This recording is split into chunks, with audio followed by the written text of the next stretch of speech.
Just a moment.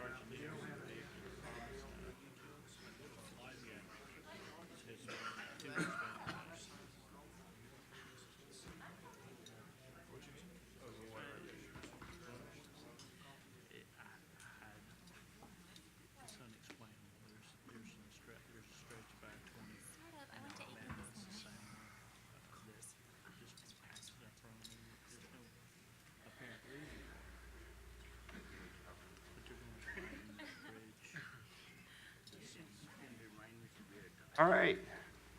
If everyone's ready, let's get started. Nina, if you'd like to open the meeting for us. Good morning. Thank you all so much for coming. We're going to start, if y'all are ready, with our pledge. Yay! With our Pledge of Allegiance.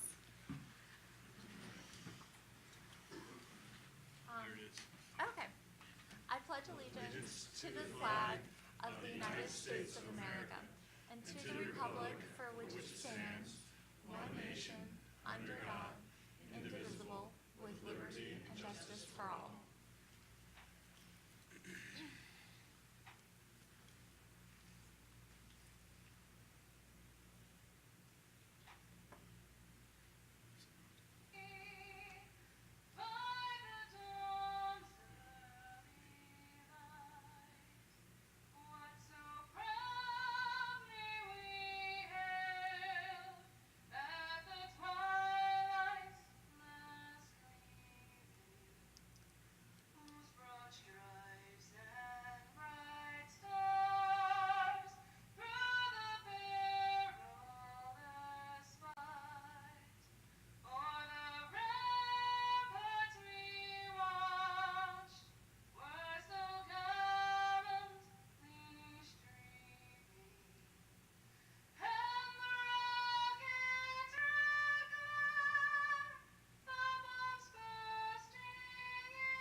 Y'all. So we're just gonna work on our chair update. James is gonna be helping facilitate today. Thank you. Going from committee to committee. Before we do the chair update, I know Federica sent out our meeting minutes a few days ago, and I hope y'all had a chance to just review them, especially making sure where your name is, that the comments that you made were correct. So does anyone have any comments or any changes to the meeting minutes? Okay, hearing none, would somebody like to make a motion to approve our meeting minutes from March of 2017? So moved. Gil, thank you. Is there a second? Second. Okay. All those in favor of approving the meeting minutes from March 2017, please signify by raising of your right hand.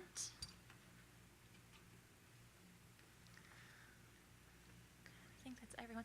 Thank you. Any opposed? Thank you. Any abstentions? Perfect. So carried. We're just going to go up into our chair update. I don't have a clicky to do it. Oh, good. So again, welcome to our full board. This will probably be the last time that we use this picture since we had new ones made, and I really like this picture, so I'm sad that it's not going to be part of us anymore. Joyce Underwood, like we mentioned yesterday, is our new CAB member. She was going to join us this meeting, but isn't feeling well. So when we see her either at the committee meeting next month or in June, please be sure just to stop by and say hi to her. Just a couple of updates. I'm sure y'all have seen this in the news, but I just wanted to bring it to y'all's attention. There was a letter signed by Joe Wilson, Trey Gowdy, Jim Clyburn, and some Republican Georgia representatives as well, sending a letter to Rick Perry asking him to visit SRS at his earliest convenience to see the work of the site. I just wanted to keep that in the forefront if there is a visit, and maybe it goes along with one of our CAB meetings, that might be nice. But the letter really does focus that SRS is one of the primary economic engines for the CSRA, and I thought it was really nice that our legislators have been putting SRS in the forefront for a visit. I'm sure Jack and Terry are probably going to talk about this today, but the first WIP shipments have left to Carlsbad, New Mexico. Again, WIP has been closed since 2014 due to that fire, but we have started seeing shipments move towards WIP. This shipment that left is one of the first of 8 shipments that are planned for SRS in 2017. The goal is for WIP to start with 2 shipments a week and then move it up to 4 by the end of 2017. I know we talked a little bit about this yesterday, and there's some discussion about shipping eligibility, verifying that it meets the true waste standards. This is something that will probably stay in people's minds for the next couple of months, is the tunnel collapse at Hanford. From what I understand, the tunnel has not been used since the mid-90s. It had been closed, but it had been maintained for safety purposes. The interesting thing, I think, just to note for us, just as a group of EMSSAB, is that Hanford was in a unique position where they actually took this to court, and there's a pending legal case where there is an order that the site has to have certain cleanup beginning by 2020. And there's just been a lot of discussion in the news about how that tunnel collapse kind of goes into that case, and degradation of things on the site, and wanting to make sure that the site is cleaned up. Just more about their tunnel collapse. And again, how does this impact SRS? One, what information do we as the CAB want DOE to present at future meetings? Because I know there's probably going to be a lot of discussion about the tunnel collapsed, and our DOE is in a position where they can answer site-specific questions, not complex, wide discussions at these meetings. But if there are issues that you feel like this is pertinent to our work at the site, think about this over the day. If you would like to have this done during our briefings that Mr. Craig gives us at full board meetings, and then the updates that we have at committee meetings, if you feel like updates can be given at that time, or if you feel this information at Hanford, impacts our work so strongly that the decisions that made at Hanford can impact our work at SRS, that should this become part of our work plan. So maybe over the day, as you read more about the Hanford tunnel and you have questions about it, maybe as a group we can come up with the best strategy for getting updates. The NEPA update, most of you, I think, are on that email list, but DOE is evaluating disposal of low-level waste in a geological repository. There are alternative locations for these disposal facilities. One of them, along with Hanford, is the Savannah River site. So even though no decisions have been made, since SRS is part of the facilities that are considered, I did want y'all just to keep that in mind. Again, just our goals for the CABs, making sure that you do a good job checking up with all those emails that everyone sends out about SRS updates, continuing to use recommendations as the best way to express your thoughts to the Department of Energy, and just keeping up with public involvement. And that is everything I have. Earl is going to jump in if he's ready and just give you a little update about our chair meeting in Kentucky 2 weeks ago.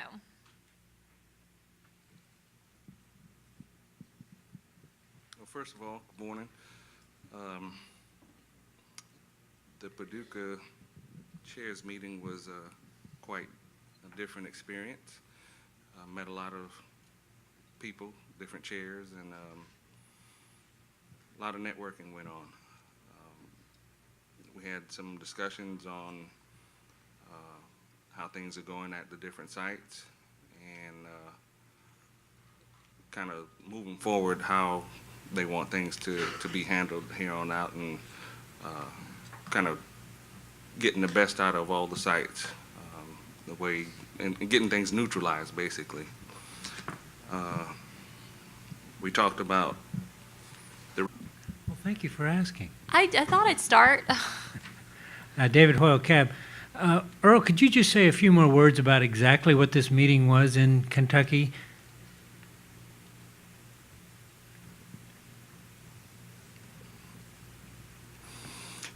The meeting encompassed, like I said, the chairs and the vice chairs of the different sites, and we basically talked about the improvements,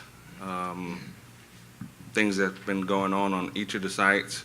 What do we personally deem our star achievements, and then we basically went into the recommendation piece and kind of discussed that.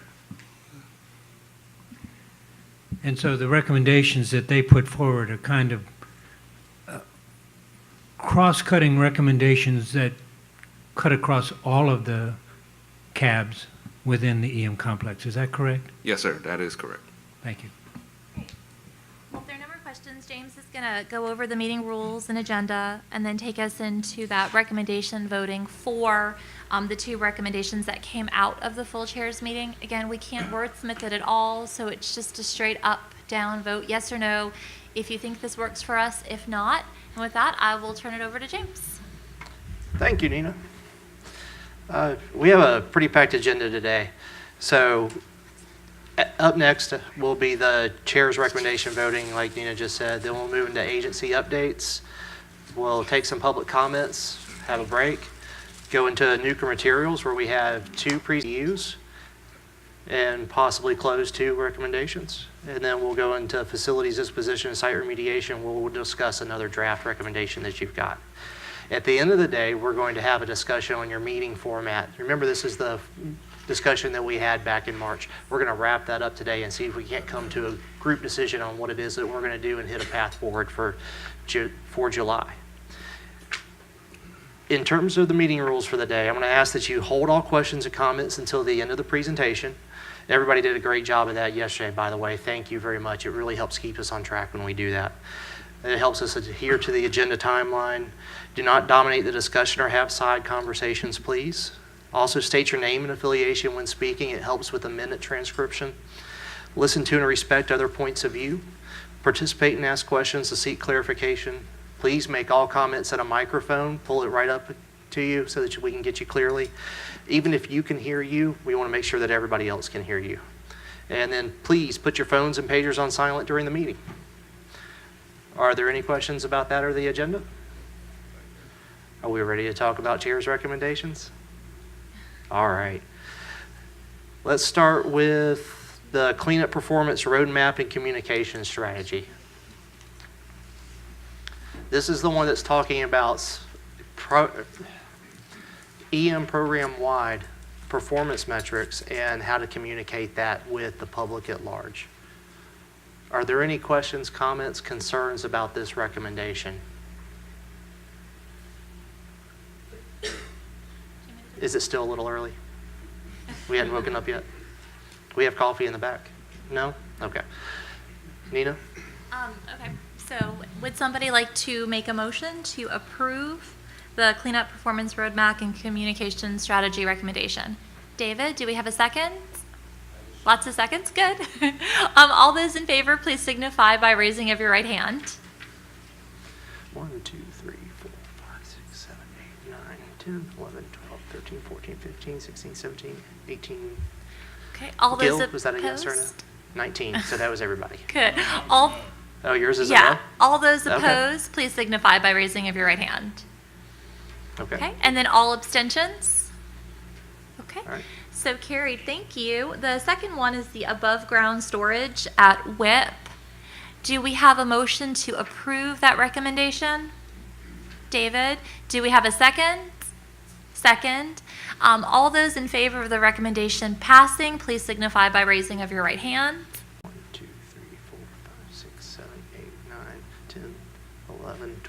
13, 14, 15, 16, 17, 18. Perfect. Any abstentions? Susan, and then any noes? Sorry, I went out of order that time. Thank you. Well, that motion carries. And then James, are you good with moving into agency updates? In every possible way. Okay. Well, if we're good, we're going to start with Terry Spears, the Deputy Manager, who's going to give us our DOE update. Again, if we can just hold questions. In the meantime, I'll give you the agency update for Jack, and I'm trusting that you're going to hold all your really hard questions for when Jack gets back. But just in case you don't, I've got folks here who I think can pitch in and help me answer questions when I'm done. So thank you. So good morning. It is a pleasure to be with you today. By the way, you do have these remarks. They should be in your materials, and I believe we have them in the audience as well. So I'm very glad to see all the new members here today and meet all of you. Going forward, we appreciate all your time and energy. Of course, you invest a lot in serving with the board, and we do thank you for it. Your efforts are valuable to us and have been for years. You're continuing a great tradition of Citizens Advisory Board here at Savannah Riverside. I'd also like to welcome our newest member, Joyce. Joyce couldn't be here today, as you heard earlier, but we're looking forward to working with her as well. Moving on, in the news, the target residue material. You've seen information on this in our recent Defense Nuclear Facility Safety Board weekly report.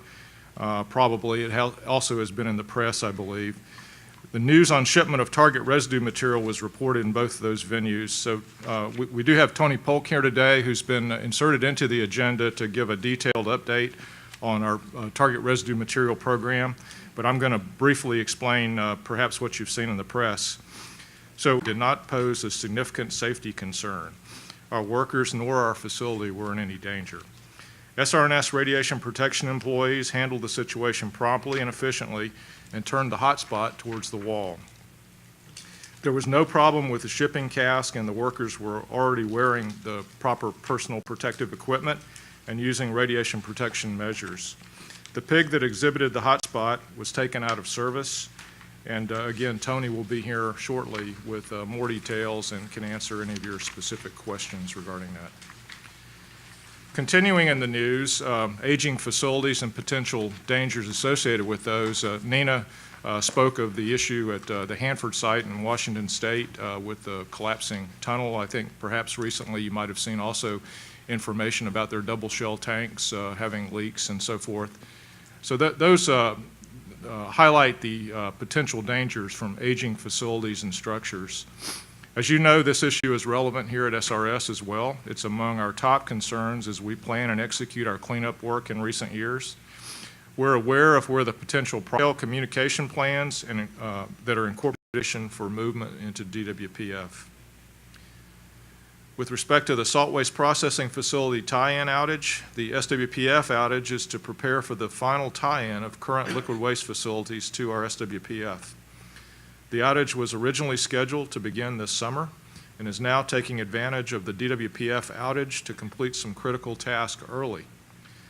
The SWPF outage scope includes sheet piling installation, which is now complete, initial excavation down to 10 feet, final transfer line flushing and draining, and excavation to modify waste transfer lines, and that allows ARP and MCU to continue operations and prepare for the final tie-ins to SWPF later in the summer.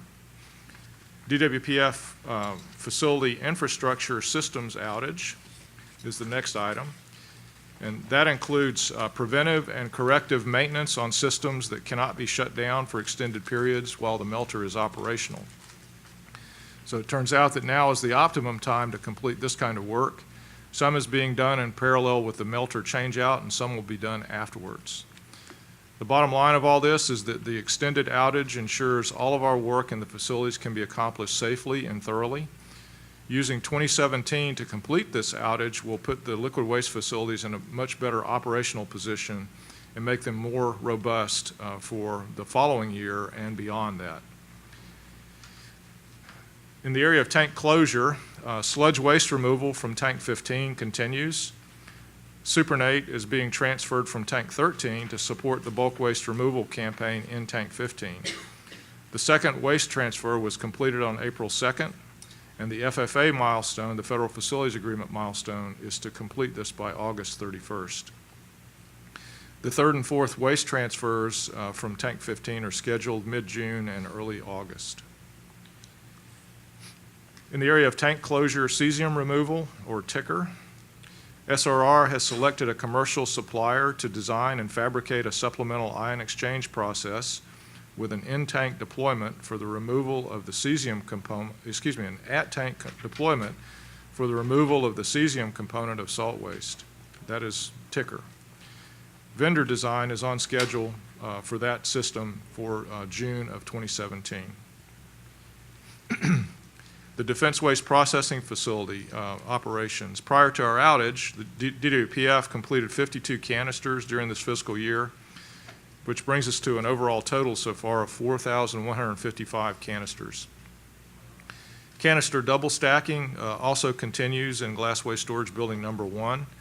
Crossbars have been removed from 359 canister storage locations, and modifications have been completed on 298 of them.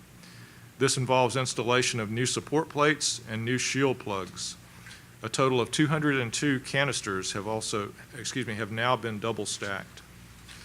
In our Saltstone processing facility, it is currently operational, and it's expected to enter an outage after processing all the available feed from Tank 50, which is the feed tank for Saltstone. For FY17, Saltstone has processed 152,410 gallons of waste material. I'm going to cover our two existing projects for waste disposal in Saltstone, the Saltstone Disposal Units 6 and 7. For Unit 6, construction and readiness assessments are now complete. The final headquarters review for operational startup approval is now in progress, and Gene Ridley is supposed to brief you, I believe, later today on SDU 6 and its status. For SDU 7, SRS received line item authorization in our budget for SDU 7 for fiscal year 17 through the omnibus appropriation that I mentioned earlier.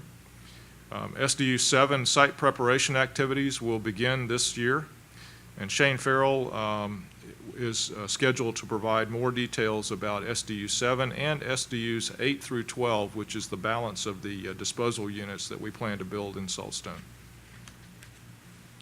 For the salt waste processing facility, testing and commissioning activities for that important facility are almost 50% complete now. Operation with radioactive waste remains on schedule to begin. Might have at this time. Thank you, Terry. James is going to facilitate our question and answer period, so if you just want to put your cards up. Bill? Bill Roten, Cab. Terry, thanks for the update. I wonder if, particularly in terms of what happened at Hanford, if at some point we couldn't receive some information on exactly what our underground failed equipment storage vaults are like. Absolutely. If that's not in your work plan, Bill, we'll be certain to factor that in. We'd be happy to give you a briefing on that. Significantly, in the event at Hanford, as I understand it, that was a timber-reinforced earthen tunnel.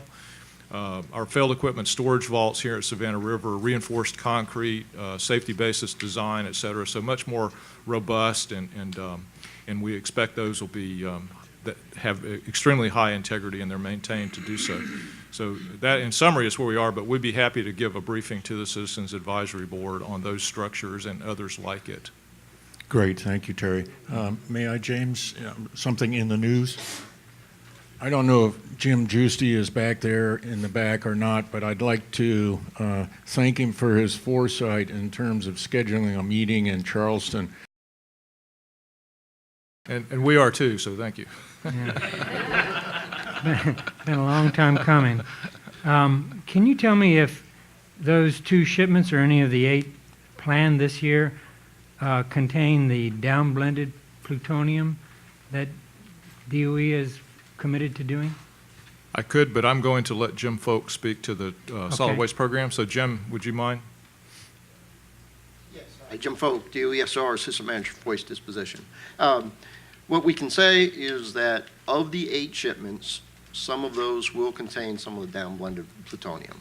We're not specific to say which shipment is or isn't, that kind of thing, but we can simply say that, yes, some of those 8 shipments will contain that plutonium. But you can't say whether the 2 that are already accomplished were? No, we're not that specific of what is and what isn't being sent. Now, there were actually 3 shipments of the 8 so far, was in Terry's 3. presentation, right? 3. Okay. Thank you. Terry, can you tell me if there were any environmental violations or non-compliances during the past 2 months? And I'm going to defer to Michael with that question. That's in his domain. So, Michael, why don't you take that one? Sure, thank you. Michael McAlance, Department of Energy. We reported 1 exceedance in A area in last month. The outfall for A area, which receives outflows from the National Lab, exceeded both the daily and the monthly limits for oil and grease. We grabbed 5 samples after that to confirm they all came up blank, and then reviewed a number of activities that could have led to a possible release, and again came up dry. There was no indication of a source of a leak or anything like that. So then we turned our attention to the analysis, the lab that does the analysis work for us, and they have verbally confirmed that they had a quality control issue with the analysis of the sample, and we expect something in writing from that lab this week. Thank you. Were there any DOE order violations or non-compliances within the last 2 months? Not that I'm aware of, Dave. Thank you. Glad to hear it. Can you comment on the status of your negotiations with DHEC on tank closure deadlines? I think I'll defer to Jim. He's been directly involved in that, and then also perhaps Shelley has comments she'd like to add. But Yeah, as you know, we committed to having 2 sessions. We did have that first session last week. So in that session, largely what we talked about, and again, Shelley was in attendance with her staff, Rob Pope was there, and then several of my staff. So kind of what we talked about was really the setting a good baseline. So we went through kind of the history of what we've done, what actions or challenges we have, okay, as far as Terry described, the outage work we have, some of the contract transition activities that we hope will happen here soon. And so just really got a good understanding between the 3 groups of where we are, and then had a little bit of brainstorming session of where do we go from here. So I think the real takeaway from that was we all kind of going back, reviewing some of those options and getting some information, and then we are targeting the second meeting to occur about the July timeframe. So we can, again, kind of define where we're going to go for those 2 milestones for the rest of this fiscal year. Thank you, Jim. Mhm. And one last question. Can you comment on the status of reissuing the SRR contract? I'm drawing a blank right now on that, exactly where we are with that. I don't know if we have anyone in the audience who can speak to that. Yeah. Thank you. This is Thomas Johnson, our Associate Deputy Manager. All right. Good morning, everyone. David, I guess I'll give a status on all 4 of the major contracts for the site. As you're aware, for the salt waste processing facility, that one was for the design, construction, commissioning, and 1 year's operation. So there's nothing there on that particular contract.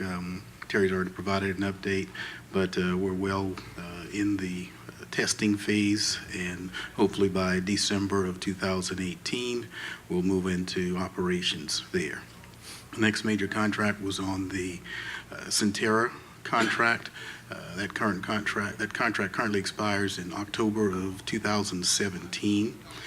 Centerra's performance on that contract has actually been exercised. It would actually take us to October of 2019. Now, getting to the more current ones that are in the acquisition phase. On the liquid waste contract, you probably saw in the news here recently where we have extended the current contract. It was to expire in June of 2017. We've extended that to December 31st of 2017 to allow alignment with the acquisition. What we're targeting there is to hopefully have the award made and transition completed so that we can move into a new contract by December 31st. Now on the M&O, where we are there. We're still in the early phases of that particular contract. We're working with headquarters to actually get our acquisition strategy approved. The acquisition strategy is what we utilize to define the terms for the new contract. This was where we'll figure out the number of contracts, the length of the contracts, as well as the types of contracts that will be utilized. So we're still early in the acquisition phase, and we're waiting on headquarters approval. Thank you, Thomas. Can you comment at all as to whether, in fact, rumors we've heard that the SRNL portion of that contract will be... Contract for SRNL, but the actual type and terms of the contract, I can't publicly comment on that until we get through headquarters approval. I understand. Thank you. Thank That's you, all I Thomas. Time for 2 more quick questions, and then I want to leave plenty of time for Shelley. If we have time when she's done, maybe we can come back around if there's any follow-up. But Dan, you're next. Dan Kaminsky Cab, hopefully these are short. Is there any SRS infrastructure that is degraded to a point where there are increased safety risks? I don't believe so. I will say this, that we are closely watching our infrastructure. We have a prioritized list of infrastructure requirements in terms of investments in restoring or upgrading or repairing infrastructure, and we try to work through that as our budget allows us to do. We always prioritize some segment of the highest priority that we address each year. It's always a challenge, that being said. So we always have a list ahead of us. So will something fail? You know, perhaps. We try to avoid that. We do the best we can within our budget as far as what it allows us. And we always keep an eye on, can we safely operate our facilities? So we don't just blindly charge forward. We make that determination each and every year. And we think the answer is yes, or otherwise we would not be operating. Now, having said that, will something fail? You know, perhaps, but we try to avoid that, and I think we've done a fairly good job of that so far. So I hope that answers your question. I can't give you a specific yes does. or no. Maybe we could share that list at some point. SRS aware of any infrastructure that is potentially or assumed contaminated that is in an unknown or assumed condition? Well, what a so meaning question. we haven't inspected it in forever and a day.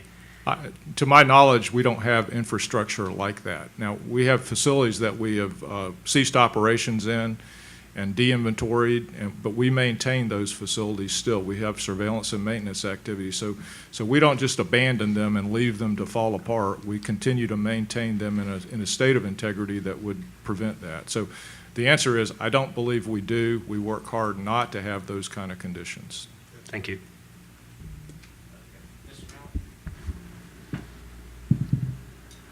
Good morning, Narendra Malik, CAB. I have a twofold question. One is, have you ever thought from a cost-saving point of view to bring the grout from saltstone to close the tanks? And number 2 is, what's the status on Tank 48? We haven't heard for a long time. Okay, two questions with respect to using saltstone grout to fill to waste tanks. We don't have any active plans to pursue that avenue because we think, I believe it would be a challenge to meet the performance assessment. And then secondly, you know, you'd have to have a route to get the grout to the tank, and that would be an extreme challenge, would be a very significant investment in infrastructure to be able to do that. So there are a couple of reasons there. We have an existing system. The existing system has been demonstrated safe. We've been working it for years. We're on the track that we believe is a success path. So it's likely that we won't change that path because it's proven successful for us in the past. So Jim may want to elaborate a little on that, but I think that's the essence of the correct answer for you. And with respect to Tank 48, you know, Tank 48 is continuing to sit there. It is laden with some, you know, tetraphenyl borate materials from testing of the old in-tank precipitation facility years ago. And so it's a special organic challenge to us. And so we made a conscious determination some years ago that is a high integrity type 3 waste tank, double shell containment that's confined in terms of ventilation with a nitrogen blanket, et cetera. So we continue to maintain the tank in a safe state. while that material, that the organic material continues to deteriorate in there. So we think we're basically making an investment because we're treating the tank by doing nothing with it at this point. So it continues to sit, and at some point in the future, we'll deal with the residuals in there, which are fairly small, about 250,000 gallons remains in that tank. So I hope that answers your question. Jim, if you'd like to add anything to that, you're welcome to do so.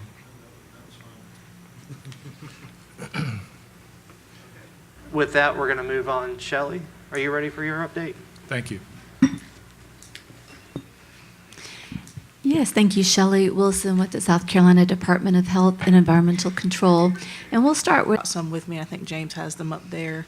And so we can put them out on for everybody to get one. Also, it is updated on our website. So if you want to look at it that way, you can do that as well.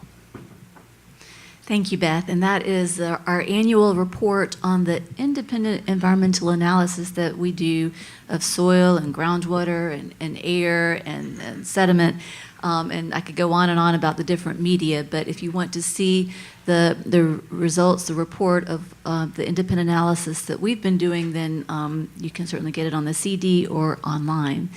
So I just wanted to say to start off, I echo what Terry said about thanking you for your service here, and it's just tremendous the value that you're adding for input to DOE as well as to DHEC. And just wanted to note that yesterday I heard lots of good discussion, lots of great questions, and I've been sitting in on the board for a long time, and just really wanted to say thank you for all those questions and that discussion. You're bringing up a lot of really insightful viewpoints, so thank you very much. Wanted to give you an update on high-level waste. Again, for DHEC, we call it the single largest environmental threat in the state of South Carolina. And that's because there's such a large volume, 35 million gallons. It's highly radioactive and toxic. It's in a liquid form, and it's in tanks that are aging, and some of them don't have adequate secondary containment. So we put a lot of focus on those tanks, getting the waste treated and those tanks closed. You've heard me say that before, but I'm just making sure I'm catching all the new board members. And we've had a lot of success in that program. So I'm just going to give you a very high overview of where, as a result of that, we jointly planned a treatment path forward, and of course we facilitated at DHEC getting a lot of those treatment facilities permitted so they could be up and running. So we're really proud of all of those successes, and we've come a long way, but there's still a long way to go. There's still 35 million gallons left in the tanks that needs to be addressed. And I just wanted to bring to your attention that we are beginning discussion with DOE on reworking the tank closure schedules in our federal facilities agreement. And thank you, David, for bringing up that question, because I just want to let you know that we're going to be discussing that for quite a while with DOE. It'll be over the next year, at least, that we're looking at reworking those tank closure schedules. And again, while we've had a lot of success in the program, again, I'd say it's about 10 years ago, those tank closure schedules were set, and they really counted on the salt waste processing facility being up and running by about 2011 or 2015. Well, we all know that that didn't happen for various reasons. There were some design upgrades in that delay, but the bottom line is that the salt waste processing facility was delayed from the original projections. And while, as I told you last year, we had a tremendous victory in the dispute resolution agreement, which reset the SWPF startup date. And the beautiful thing about that is that it sets us up in prime position moving forward, because DOE committed to really maximizing treatment and adding in additional treatment with the ticker process moving forward. And so it was a great agreement to position us in the best possible way moving forward. but it does not erase the delay, previous to that. And that delay is going to cause us to need to reset the tank closure schedules. So again, just wanted you to be aware of that. And certainly, if anybody here has any thoughts as we move forward in evaluating and resetting those tank closure schedules, please let me know, because I'd love to hear your input and your thoughts as we move forward. It's going to be a long process, like I said, at least a year, but just wanted that to be on your radar screen. It's going to be something we talk a lot about, and again, I'd love to have your input on it. So the other piece of news that I'll mention is that yesterday, DHEC approved a consolidated general closure plan for the tank farms, F&H. And really, we've had closure plans in the past that have been approved and have gone. Gil Allensworth, Cab. Hey, Shelley, thank you very much. Appreciate all your updates. Just a quick question, since Will brought it up. Does DHEC agree with the Post and Courier that Savannah River Site is one of the most contaminated places on Earth? Well, we do, as I've said, we say that the high-level waste is the single largest environmental threat in South Carolina. So I'd hate to speculate on the world. Thank you. Susan Corbett, Cab. Thank you, Shelley. And I do agree with that article, by the way.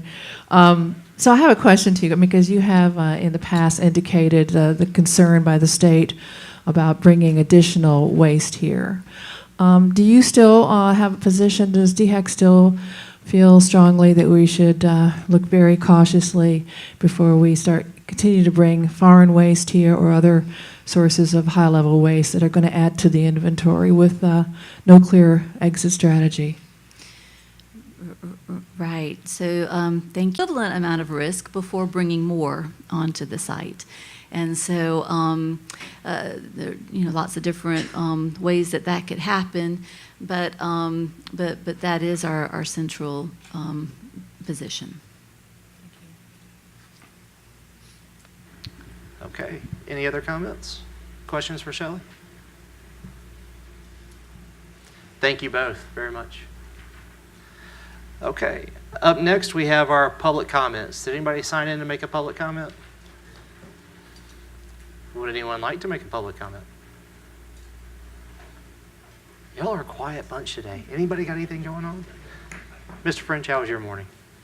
Outstanding. I'm glad to hear it. All right, then. Yes, sir. Can we ask questions of Terry? Yeah, if you have another question. Assuming Mr. Spears is okay with it.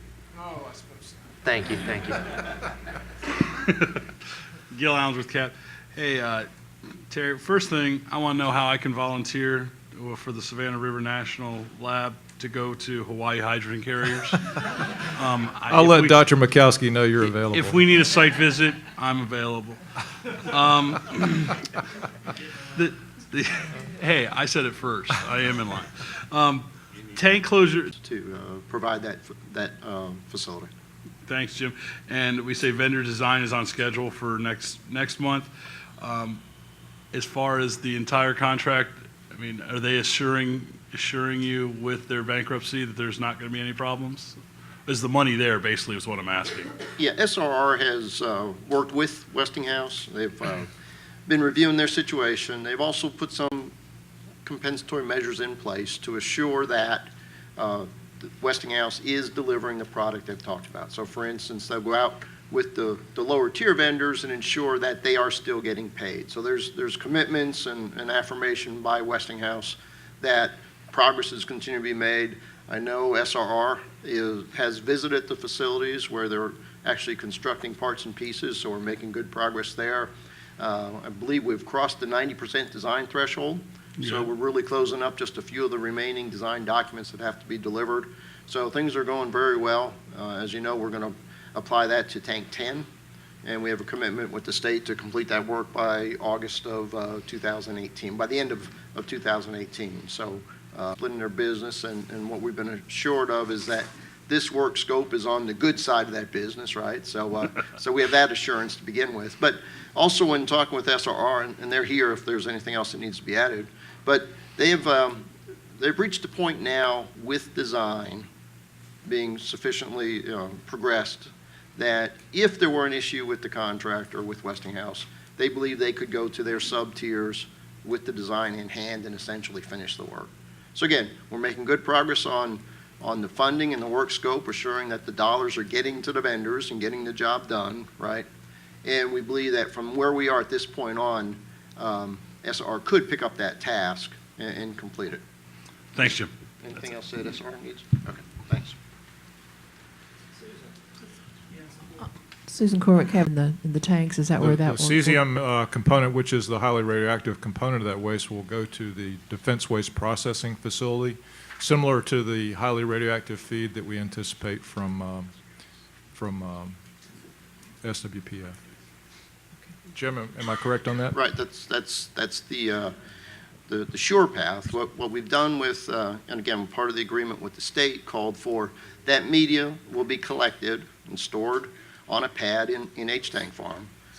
Ideally, and what we anticipate is that there may be a commercial facility that will come along and be able to receive that material. So if that happens, then we have a commitment to the state that within 5 years of that facility opening up, we will ship that material there. Now, in the event that that facility does not open, it's exactly what Terry talked about. We've already looked at this previously. Some of you remember a small column ion exchange we had considered. And what we can do with the media is actually grind it up and put it into a sludge batch for DWPF. So we have a preferred path that we think would be a little cheaper potentially, going off-site for disposal. If not, we have DWPF that we can process here. So it's a good chance it'll just stay here. No, it's No. not a good chance. It will Chance be. it's gonna leave? It will be taken care of. Okay. The Either thing way, is, either way, if the opportunity is to go off-site, we'll take that opportunity. If not, we'll put it in DWPF. One way or another, it will be resolved. Okay. Thank you. Jim, this is just a follow-up to what you just said. The medium, if a vendor should come available to take that medium from Ticker and dispose of it, would it be true or would it be?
you want to add today? No, I really don't, James. Okay. We do have the recommendations that we probably need to go ahead and close. Do you want to do that first before we do the presentations, or do you? No, we'll do it after the Okay. presentations. All right. Sounds good. Then with that, Maxine, are you ready?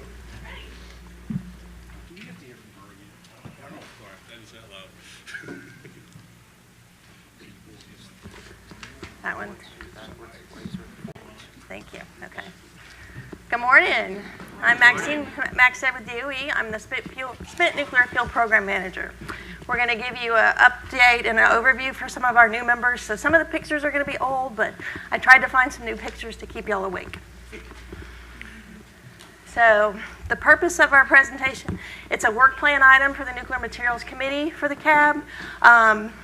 And we just want to give you a status of the basin and our capacity limits and what's going on with our shipments to H Canyon and processing that fuel. And picture-wise, this is actually the outside of L area. That's where we store our spent fuel, and this is the inside picture of the basin.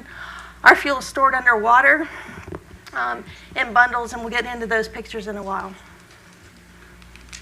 Some acronyms, I'll try not to use them, but just in case, there's a list for you.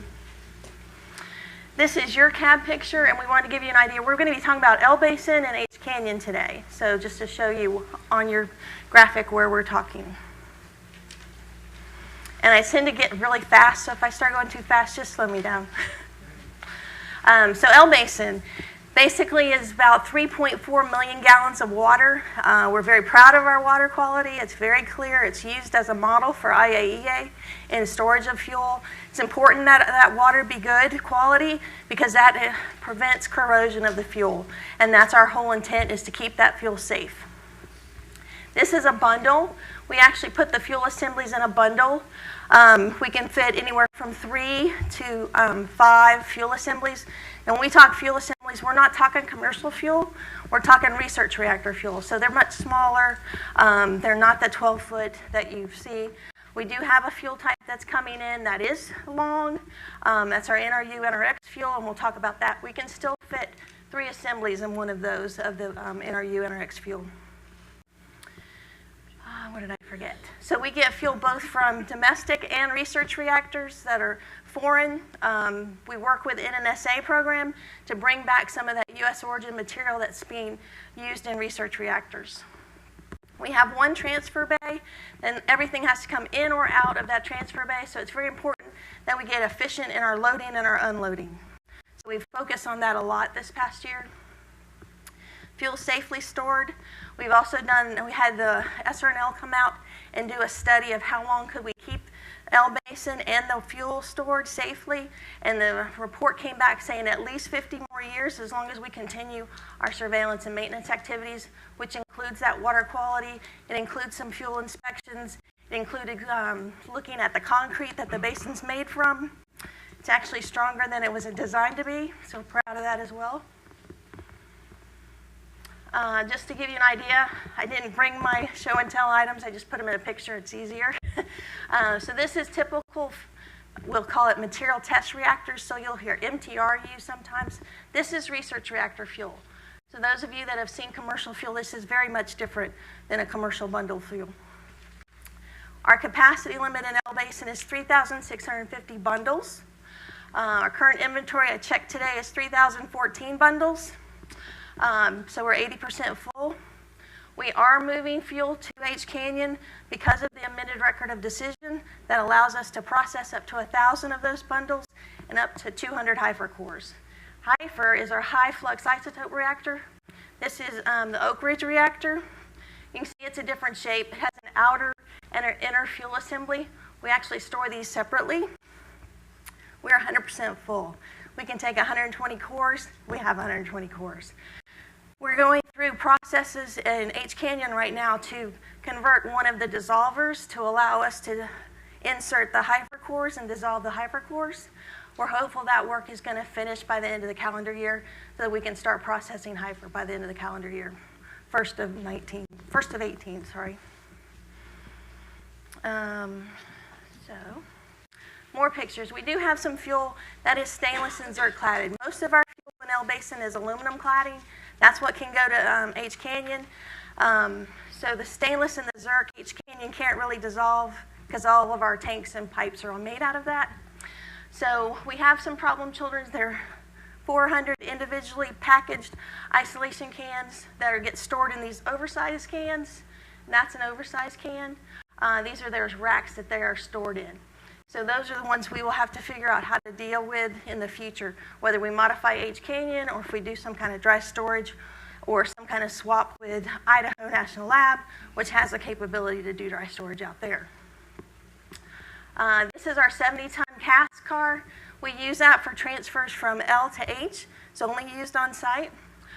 This is the actual piece that gets put into the transfer bay.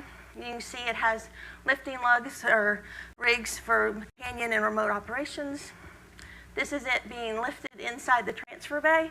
So this is the solid piece. You can't see it in this picture, but back here is where the water starts. So that's what goes on with our 70-ton. So I wanted to give you an idea of what happens in the transfer bay when we get fuel. So it comes in. This is actually a BRR cast. This is what our domestic fuel comes in. So it's had its impact limiters taken off. These are these white things. It's being lifted by our 85-ton crane, and it's getting ready to be put into the water. So it gets submerged in the water. We have to remove this lid. So you see the lid coming off here. And then these are the actual fuel assemblies inside a basket inside the cask. We will remove each one of those fuel assemblies. They get put into what we call a storage bucket. And it's important that this be here. This helps ensure criticality. And this is how we move the fuel from the transfer bay back into the basin where then it's loaded into those bundles. And then at the end, they will put the cask back together and send it on to the next research reactor.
try to help explain how things happen with fuel when it comes in.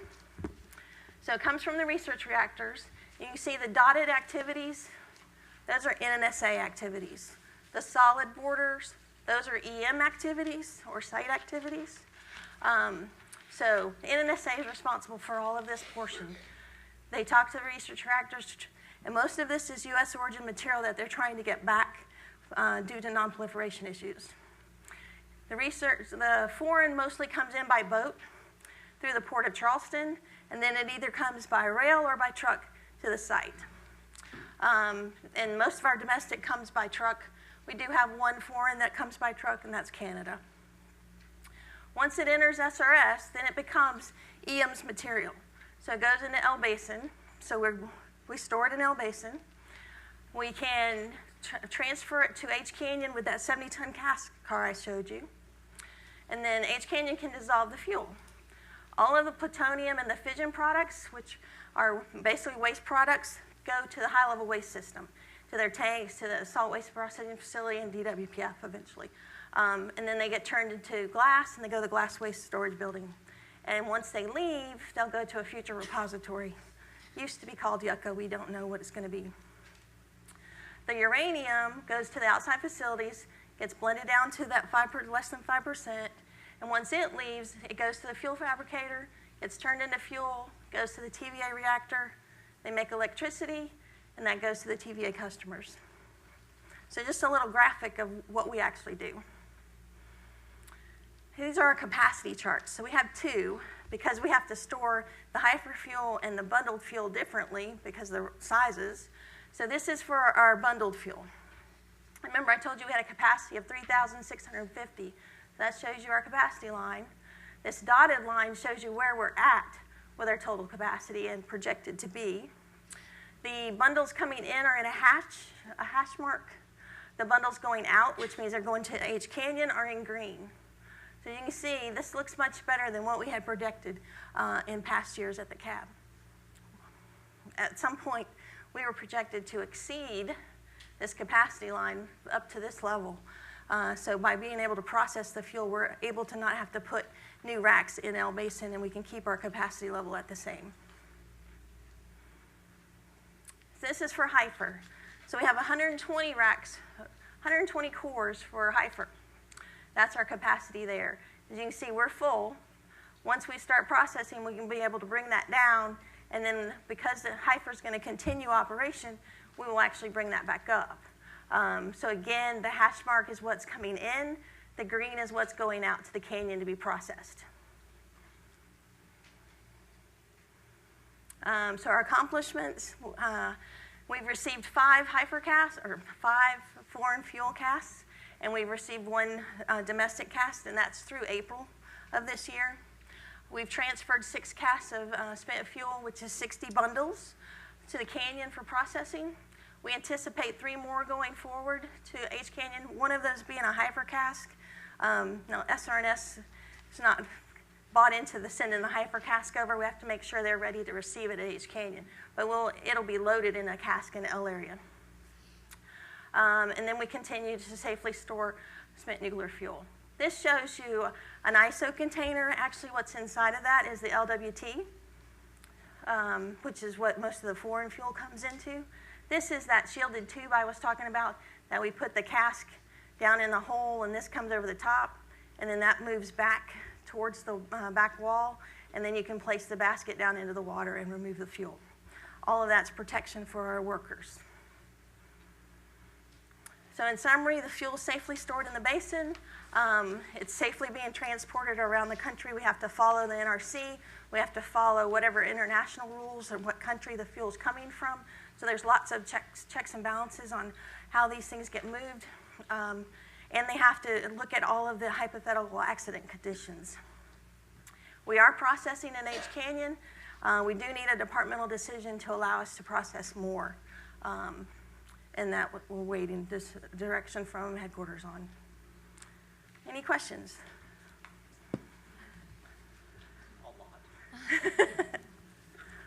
The first one that I saw go up was Susan. Yes, ma'am. Susan Corbett, Cab. I just have one question. So which tanks are receiving this liquid waste from the process now? Which tanks are taking in the liquid waste? Once we dissolve it in the canyon? Yeah. I believe, is it tank 30 that it goes to, Jim? 39. So that's the only one being used at this point? Yes, Okay. ma'am. Thank you.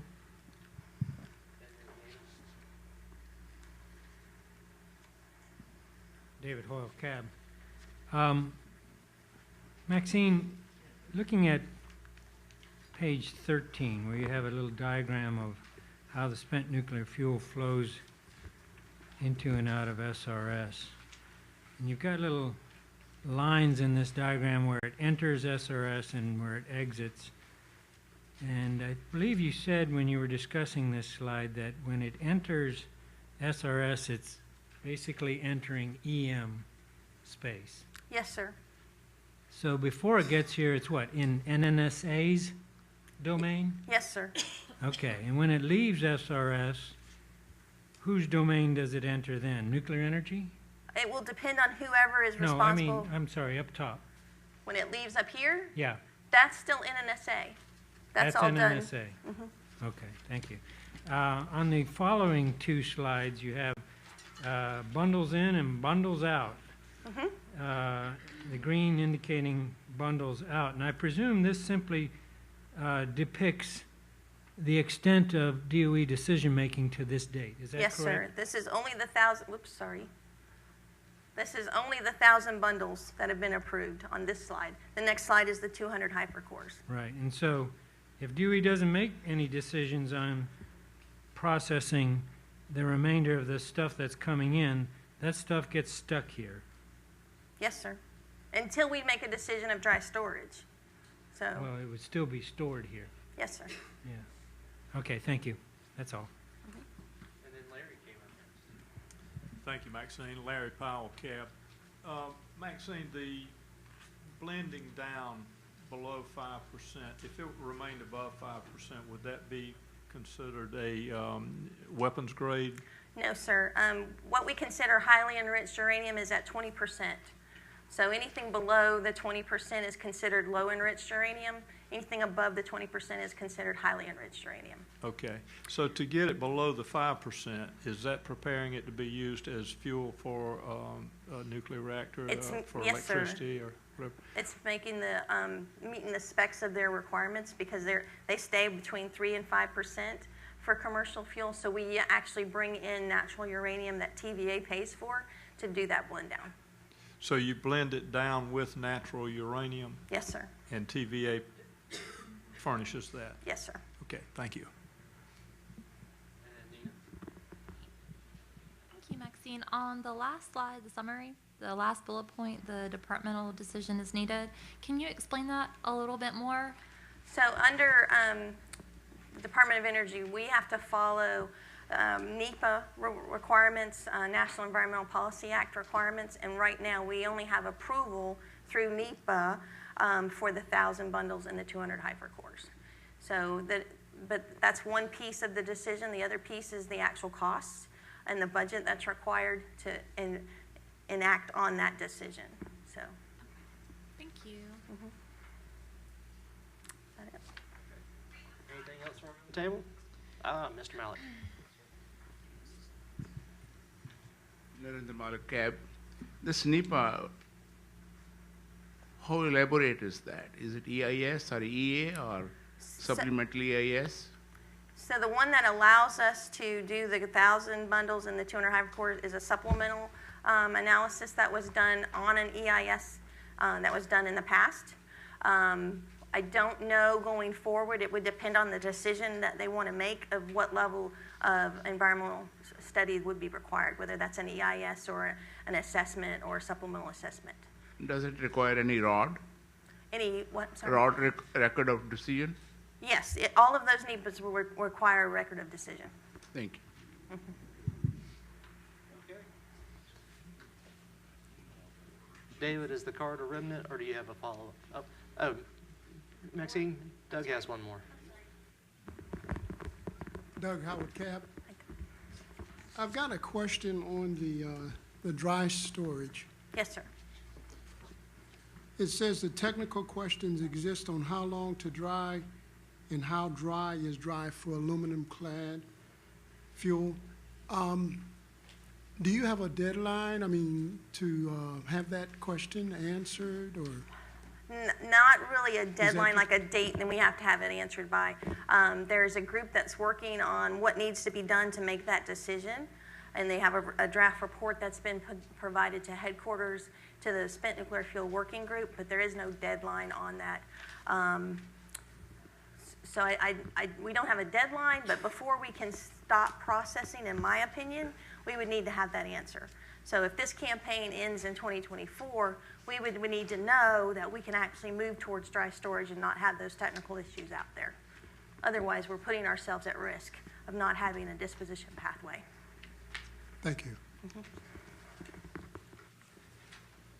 Now I think that's it. Okay, next up we're going to have Tony Polk and Jay Ray that are going to tell you about some TRM. As they make their way up here, I want to publicly thank them for the speed with which they knocked this presentation out. It takes a lot of work to get our presentations put together, reviewed, and through every process they have to be, and they did it in a matter of days. I still don't know how it happened.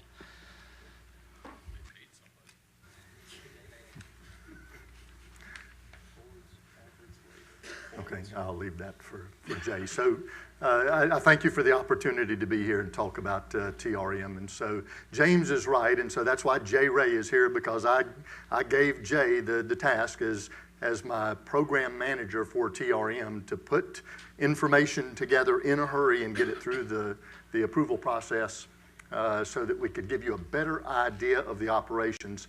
So Jay's going to step through that with some pictures and an animated presentation to show you how the process works. And then I'm going to step in to address some of the recent information that's been out in the press relative to TRM. So I'm going to turn it over to Jay and let him take you through that. Thank you. Let's see. Forwards, backwards, laser, forwards. Okay.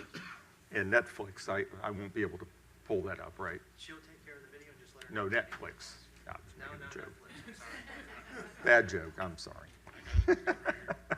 Okay, it's good to be here.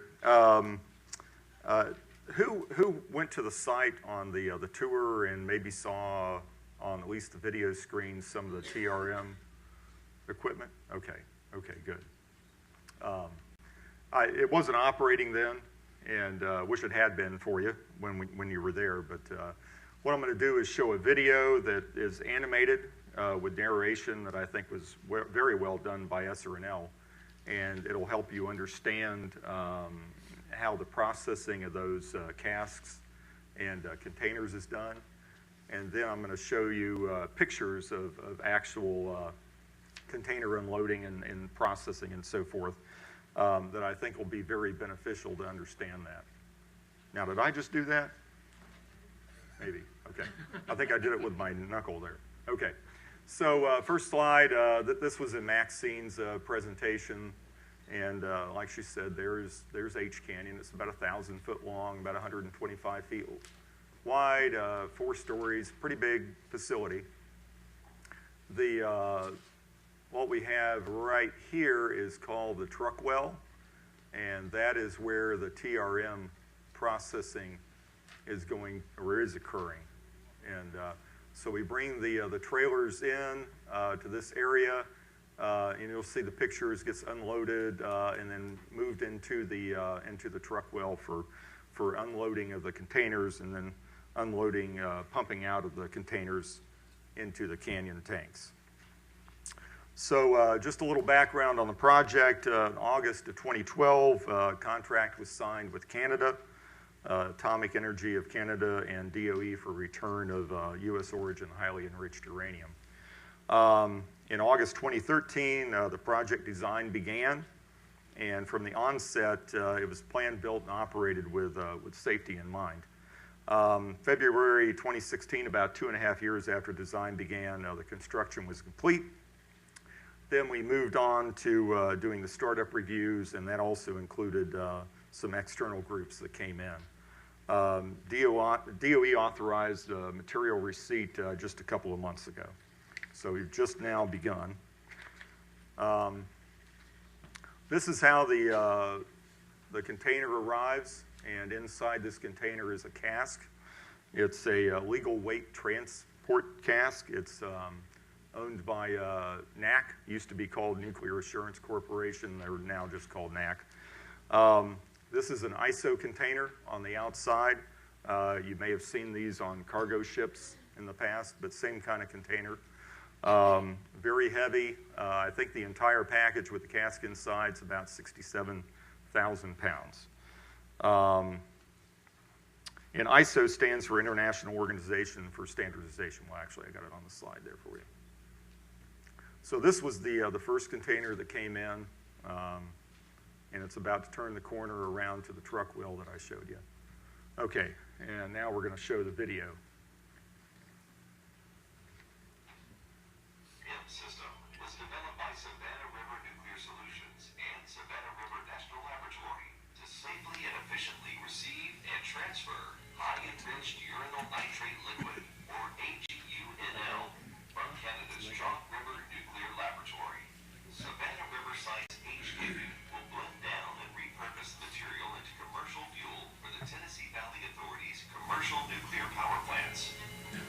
The liquid HEUNL arrives on 40-foot flatbed trailers, nested inside a 65,000-pound ISO that contains a NAC LWT Type B UF package certified by the NRC. A straddle carrier lifts the ISO from the trailer, allowing the trailer to exit the area. An airport load mover, also known as a tug, is then docked to the ISO. Next, a forklift removes the ISO container lid. The door to the airlock is raised, and the tug pushes it inside. The tug is moved back outside, so there's room to swing open the doors at both ends of the ISO. Once inside, the outer airlock door is closed, and the two ISO doors at each end of the cask are swung open to reveal the legal weight truck, or LWT cask. The honeycomb impact limiter is then removed. Designed to help protect the cask contents in the event of an accident during transit, the aluminum-wrapped impact limiter covers the cask lid, where content is loaded and unloaded. The outer airlock door is reopened, and the tug enters.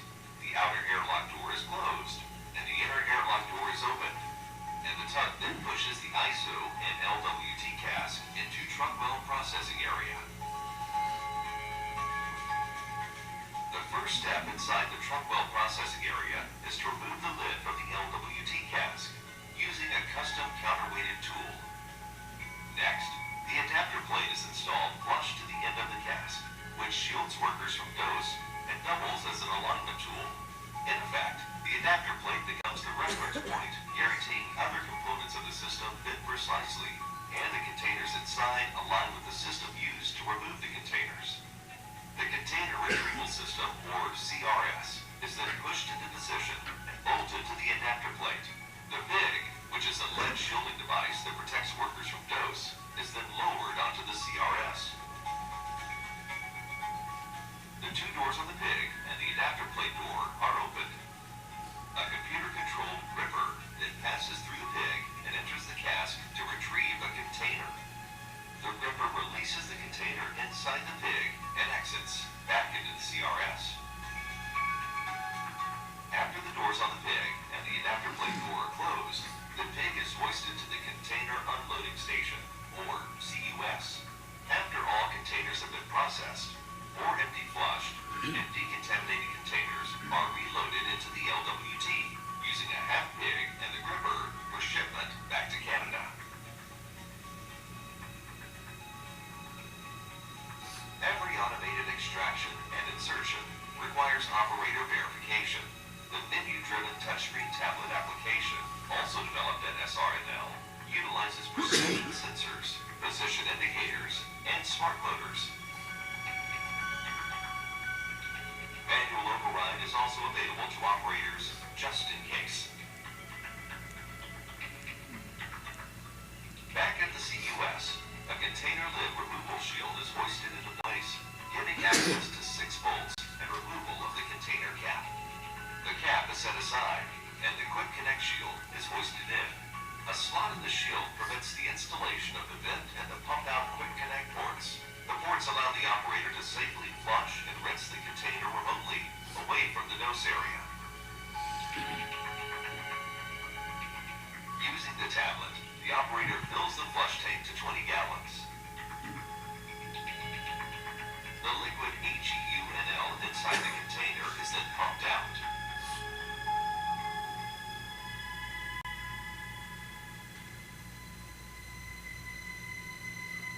Flush 1 is then activated, and 4 gallons of flush solution enter the container, effectively rinsing 99.99% of the material from the container.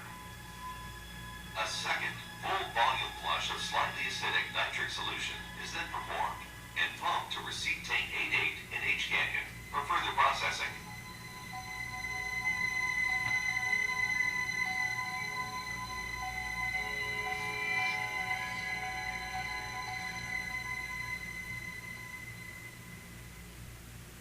The evacuated container is then lifted from the pig at the CUS, decon, and moved to a storage bin, ready for loading into the LWT cask during the next return shipment to Canada. The pig is also removed from the CUS and staged with the other empty pigs. It takes approximately a week to process a complete shipment. The TRM program is expected to be a multi-year campaign.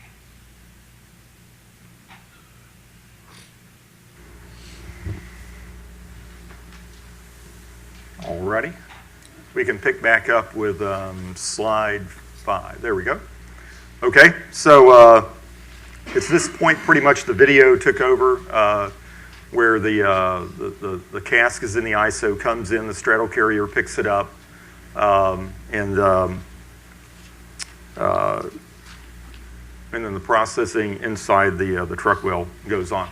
Just want to mention that the straddle carrier we bought used, we saved about half of the price on buying a new one. So that was a huge savings to the project. Canadians, I'm sure, appreciated that. So ISO containers lifted from the transport trailer by the straddle carrier, and then it's being prepared to move it into the truck well. The trailer is backed out from under the straddle carrier, and now you see the forklift is lifting the lid off. Here we're moving it into the truck well. Now, a difference in the video, it didn't show the container being wrapped, but we do wrap the container and then also cover up the cask to prevent contamination of the ISO container and the cask. The load mover, or the tug, as the video mentioned, is then pushing that into the truck well. The load mover is what you see at airports. It's actually the very same piece of equipment. Okay, so here's an actual picture of the cask. You barely see the cask in here. The impact limiter has been removed. The plug and the end of the cask has been removed, and then the container removal system has been attached to the cask. This is a pig sitting here that's been lowered into place, and this is the gripper that you saw in the video. And so the doors are opened, and then the gripper goes in and retrieves the container. So the gripper has gone in, pulled the container into the pig. The pig doors have been shut, and now the pig has been uprighted, and we're preparing to pull it out of the way. And here's an operator down at the bottom. You can see he's using a long reach tool. Anytime we do lifts like this, we keep heavy loads away from the operators. So any straightening or holding that he has to do, he can do that with a reach tool. So now the pig is being moved to the container unloading system. So the first part of the system was the container retrieval system. This is now the container unloading system.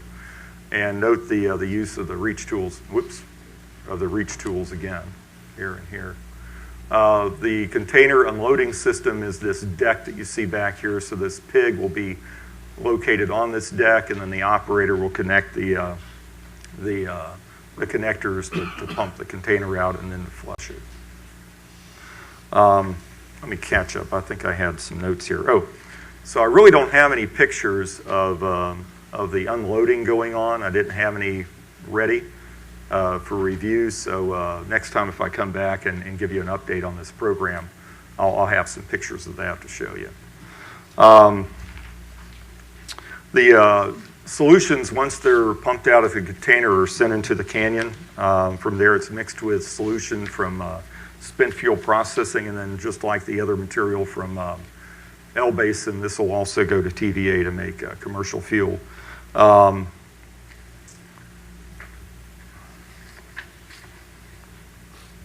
So the container has been pumped out. Again, I apologize for no pictures there, but has been pumped out, and now it's being swiped and prepared to put back into the cask.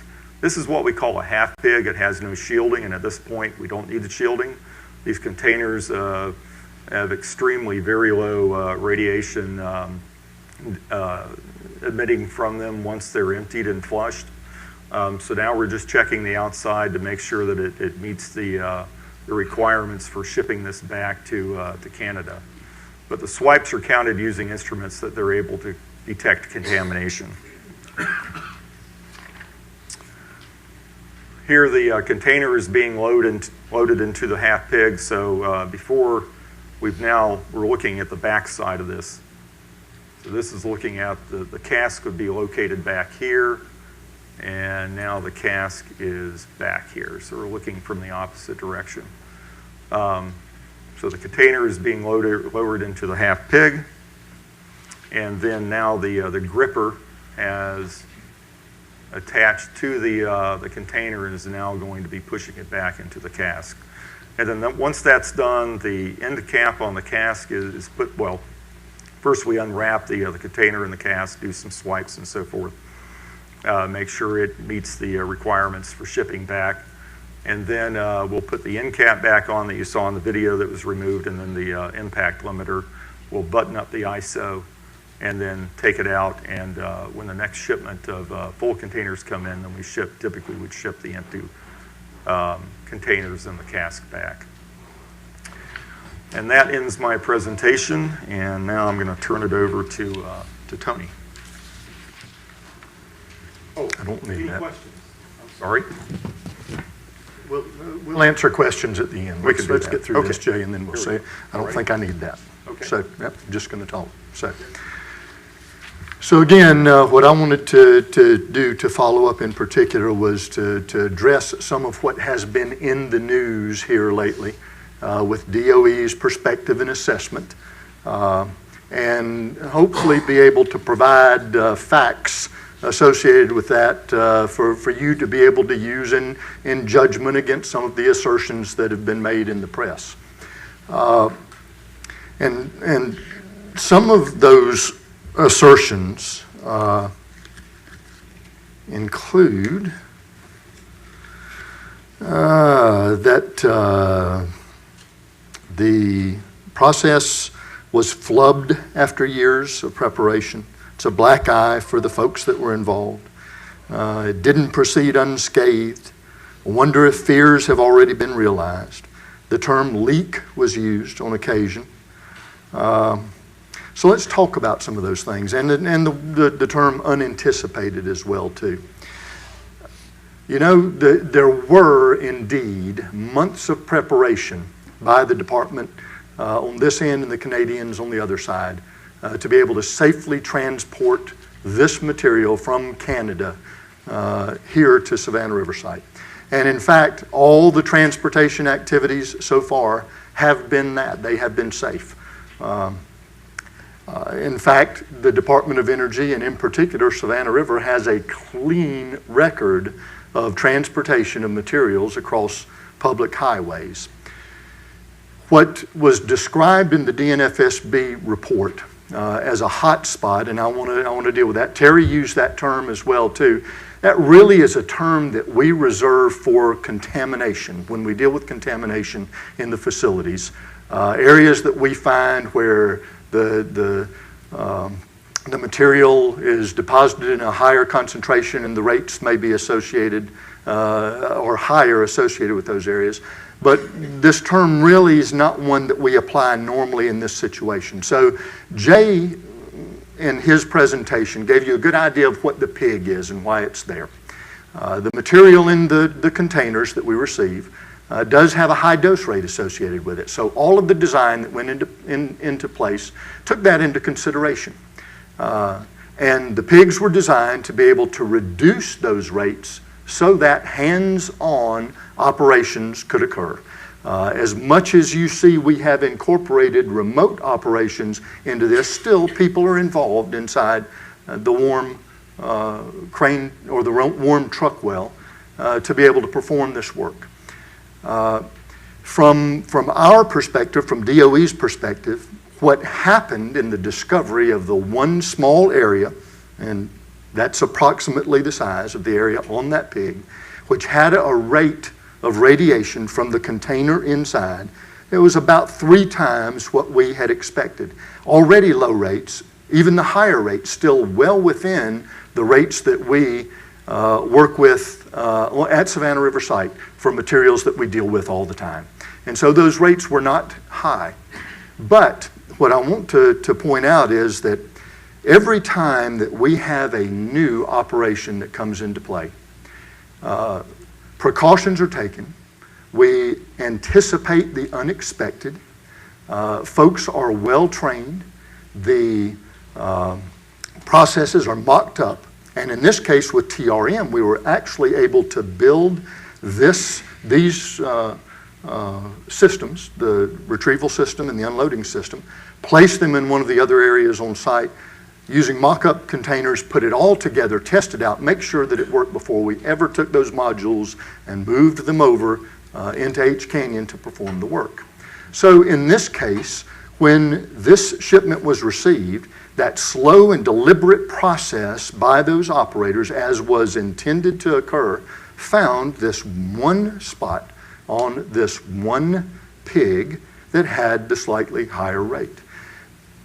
The precautions, they stopped, they determined, and discussed with supervision the higher rates, how to be able to handle it, determined that the best way at that time was to take the pig container, put it against the wall, and direct that side after they had marked it to the wall so that it would not be facing out. They continued with the work, unloaded the pigs.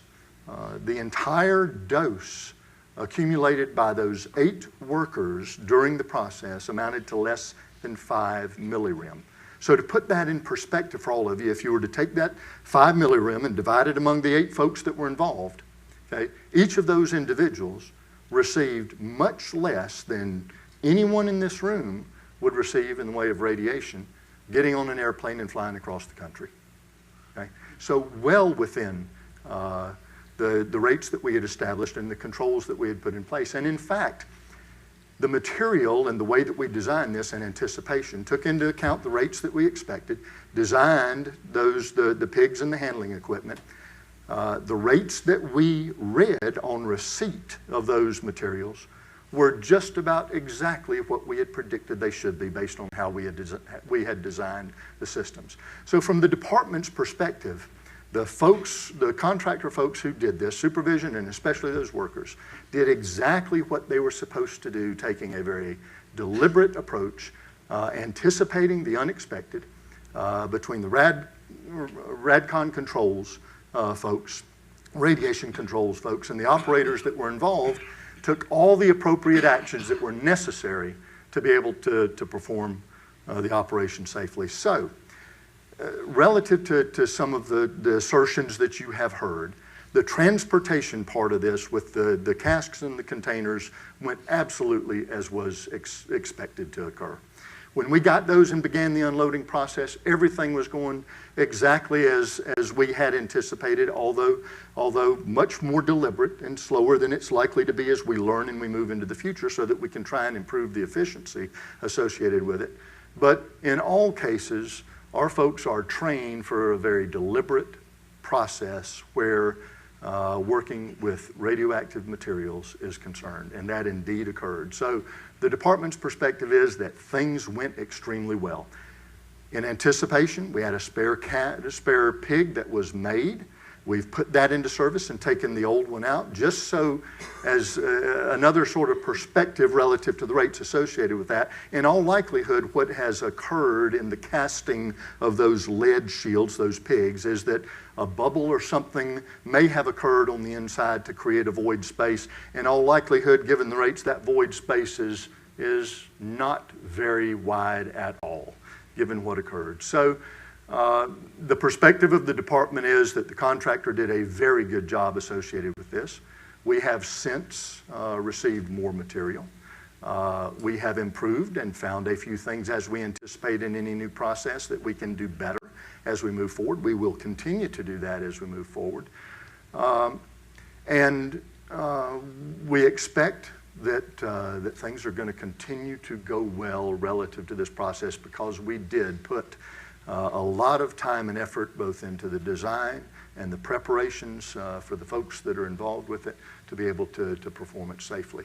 So I hope that that perspective has helped you to understand in just a little bit more detail what has gone on, and especially with the presentation, so that you can understand how that works. I will leave you with this again. As we move forward with this process and all the other processes at Savannah River that involve these kinds of activities, whether it be in 238 or in F area in the 235F facility or any of the others, there's a lot of planning that goes into place to make sure that the workers and the environment and the public are safe from all the activities that take place. So with that, I'll be glad to answer any questions that I can for you, keeping in mind, if you would, that certain aspects of this, because of the security involved, those things related to methods and times and routes, are not things that we can discuss. But those things around the processes, I'll be glad to try and answer any questions, and I've got folks in the audience with even more detail than I have relative to TRM, for those of you that may be interested. Okay, let's start over here with Larry. Thank you, Tony. Larry Powell, Larry. Cab. In respect to the pig and the small hot spot, will they take that pig and dissect it and do tests on it to determine exactly why it created this hot spot, or will they just assume that it was a bubble inside the shield? Or So we haven't determined that yet, Larry, but there really is a cost and benefit associated with that, what it would take to be able to go and find whether or not we anticipate we may be able to repair that by finding where there may be a void and filling that and putting that back into service. I don't know that we've really decided that yet, and we'll look at the cost benefit associated with that to determine whether or not it's feasible to do. What we do know is that among all the pigs, that was the only one that represented in the thorough inspection by the RADCON folks any semblance of an issue with the integrity of the pig. I guess my question, Tony, is if a flaw in the pig could create such a minor hot spot as this, a larger flaw could create a larger problem. And it would seem to me that finding out the source of the problem would be important. Well, and it may be in hindsight. However, looking forward, I would say that unless we're going to do something similar in the future, build more of these pigs, cast more of these pigs, or some other similar operation where we would cast something similar, the value associated with that, again, is something that we would address and understand before we spend the dollars that we have to go forth and understand, dependent on what value we believe we would get out of that. I understand. Thank you. And then Tom. Doug Howard, Cab. You said there were 8 individuals that were involved in this incident? Directly, those folks that are inside the facility and work directly around with the unloading operation inside the warm truck well. Okay. Now, with the radiation levels that they receive, is it standard procedure for them to be monitored after an incident like this? It absolutely is. In fact, it is not just because of the incident, but because of the work that they are doing. So those folks have dosimetry that they wear that monitors how much dose they receive. And then the radiological controls folks who assist them with the work are always there to help protect the operators as well too. With the special tools that they have, the radiation detection devices that they use, some of which are what we call teledetectors. In other words, they allow them to be able to get those rates without approaching directly the materials that are associated with it. But all of those tools that they use are to ensure that the radiation doses that the folks received are within the limits that have been established for the work that's ongoing. If I could add, for this operation, they were also being monitored real time.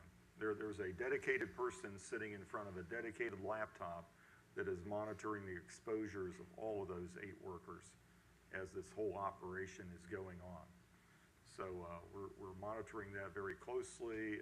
If there had been an issue with the pig, we would have seen that with the exposure that these folks were getting real time. Yep. And so the kinds of things that occur, for example, with the dosimetry that they wear, set points can be placed on that dosimetry so that the limits that we have set and we know are there for protection of the workers, if that dosimetry, reads higher rates, there's an alarm associated with it. Everyone involved understands what they do when they receive that alarm to be able to back out, from whatever activities are ongoing so that we can then investigate whatever, the problem may be.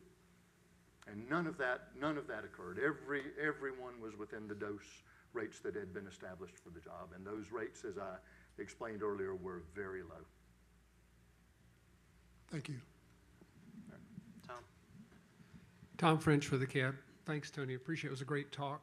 I just have a sort of out there kind of question. What was the source of the uranium originally? Was that U.S. source?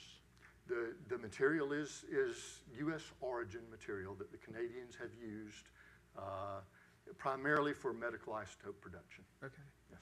And so it's coming back and we're going to turn it into blend down for Exactly. It'll go into the process. It'll be blended down. For an example, a quick little calculation we did the other day would say that this material itself probably, once it's converted, goes into the reactors, will provide enough energy to keep the homes in South Carolina running for about a month. Okay, great. Then we'll come down this way. So first up is Susan. Susan Corbett, CAB. I have a couple questions here.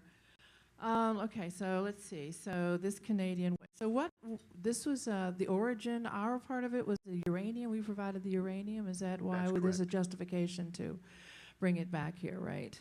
That's correct. It is U.S. origin uranium that was provided. So how long will it take to get all of it back here? The campaign itself is expected to last about 2 years. And I understand there's currently a holdup here. There's a couple of senators that have decided they're not sure about the transportation through their area. Is that true? Have they been halted, or is it just a pause, or what's going on with that? So I don't know that there's anything that has occurred to halt the transportation of those materials based on the senator and congressman's concerns out of New York. It's not the first time that they've expressed the concern. Primarily for what the department did under NEPA to be able to approve this, that of course was challenged, and more recently the judge determined the department had made the appropriate decision based on the requirements and that it was safe to move forward. So we're taking this back here. What part of it will leave and what part of it will stay here? Will be stuck here. So essentially what will stay here will be the fission product portion as a result of the radiation in the reactors at Canada. Very similar to what we do with all of the other spent fuel that we have. There's the portion, the uranium that's good that we recover, and then there are the fission products that we capture and send to the tank farms that ultimately go over to liquid waste. All told from this, I believe that the materials that we keep and will go over to liquid waste amount to perhaps one more canister in the whole process of canisters that will be made. But I'm sure no one has assessed the Curie count. You haven't done that, right? How many I'm sorry. how many curies of radiation will be left here? I don't know. Okay. We probably have that information, but I don't have it with me. I'll So be glad to get it. I saw when you flush the pigs, you flush them several times, or is that what you're flushing the canisters to get rid of it so you can reuse them We flush again? the containers, That water 20 would be gallons of material. radioactive, right? Where does it go? So it goes into the process and inside the canyon that ultimately, through the vessels that we have there, gets processed with everything else and then evaporated down and concentrated so that essentially the clean portions of, that come out of the evaporation process go back into the systems, are recycled. The concentrated forms of the waste get put into the cycle that ultimately ends up going over to the tank farms with all the other materials Back that we into the process. tanks, okay. It goes exactly to the same tank that the container contents do. All the flush material goes into the same tank, goes through the same process as everything else, like Tony said, through the canyon. And so let me get this straight. So we're actually making free fuel for TVA? Is that what we're kind of doing So, here? well, that's an arrangement that I believe NNSA, whereas Maxine, But let me- NNSA has. Let me answer that, Tony, if I can. So, if I can.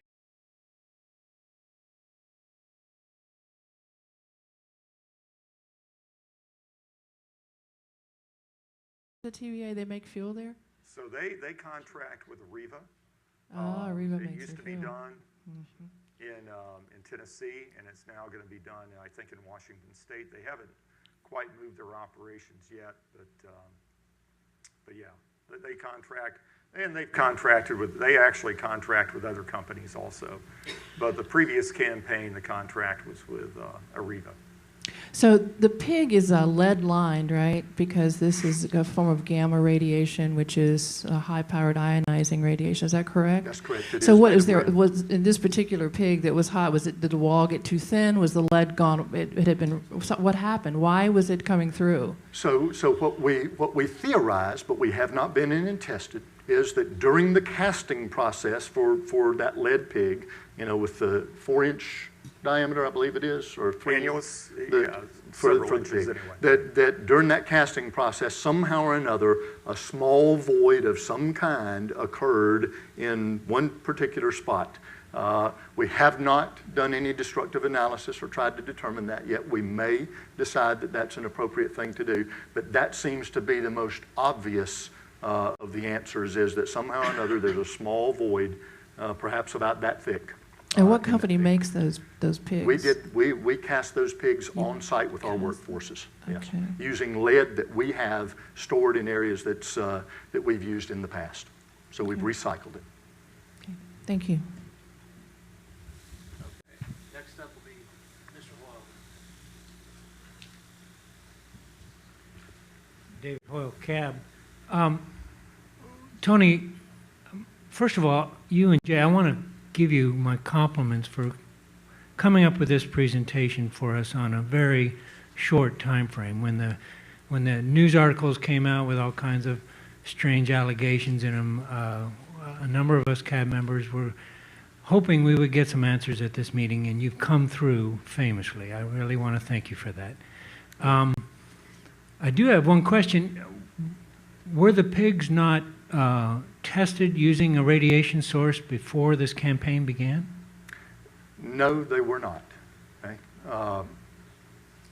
In our analysis, we'll look at whether or not that was an appropriate thing perhaps to do, but what we did know, Dave, was that the processes that we use for that we have used in the past with other things that we have made, have worked well.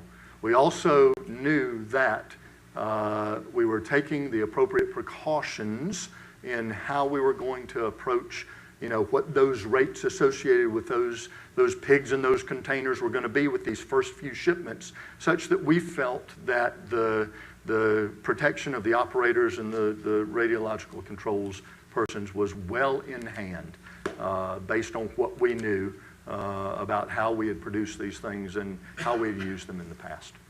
Okay, thank you. Again, thank you for being nimble enough to be able to respond to these concerns. You're welcome. Let's go down here to the end to Mr. Lyon. I don't have a question really. It's just a comment. Jim Lyon, CAB member. I really think this is remarkable, and I think y'all have done a great job. I just warn you against complacency, and if it goes well once, twice, 3 times, the tendency is to relax. And I've had some bad experiences myself with just being too complacent. Yeah. So Thank Jim, you. Appreciate that, and I think I used the term earlier, vigilant, and tried to be careful, because while we do with the first shipments go very slowly and very deliberately, there is always in what we do a deliberate and a vigilant process, even as we get into normal operations. But I appreciate that. That is an oft-learned lesson for many folks. Yeah, I know that the special weapons guys in Department of Defense, they rehearse, rehearse before every single action, no matter how minor or trivial it might seem. And also they follow a strict protocol, and they don't deviate it. Put your feet here, put this hand here, that sort of thing. That may be extreme in your case, but it pays off. We haven't had anything serious happen in that regard. Yes. Thank you. You're welcome. Okay. Dan? Dan Kaminsky, CAP. Thank you for the presentation and the additional information on the incident. My question is kind of generic in that sense. The video that we watched in real life time, what is the duration of time that's planned, and what was the actual time incurred on the first? We had planned for a week or 5 days, 4 or 5 days to process the containers, and I think the first time it took maybe 6, but we're improving on that. But it pretty much. I was actually kind of more interested in the time human activity is adjacent to the canisters and the getting it in and out of the ISO container. How long is that supposed to take? So is Wyatt? So we've done a time motion study. So Yeah. Mr. Giddings, Billy Giddings is Bill. here as well too, who is works for the contractor and did some of that work. Billy, do you know the answer to that?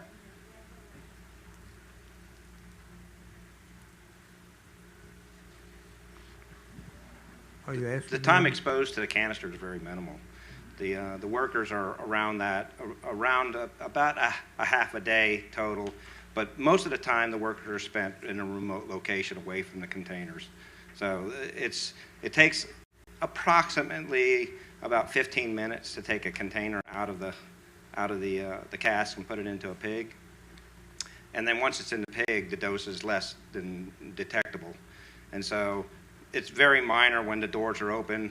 When we go and do the process on top, when we put the lead shields and all, that is around about 10 to 15 minutes as well. Then they back away, no exposure. So overall, the exposure to the workers is very minimal. Yeah. And in fact, I think, Billy, probably among all the processes, the one that has the most potential is when when that container is open and the operators are placing that worker gets the most dose, and then we rotate the workers. Yep. So we have not the same worker exposed at all times. So they'll get the most, but like Tony said, the overall accumulated dose was very, very minimal. And once they make those connections for the pump down and for the flushes, again, that operator then backs out, because that system is very highly automated, as you saw with the iPad-like device that they use then for doing the pump out, for doing the 4-gallon flush, for doing the full flush after that. They're not anywhere near the container when that's going on.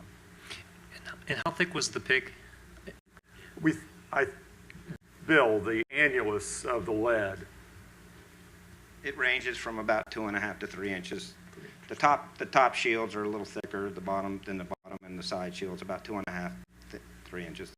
So the metal shields, but then the annulus where the lead It has a stainless steel shield around the lead.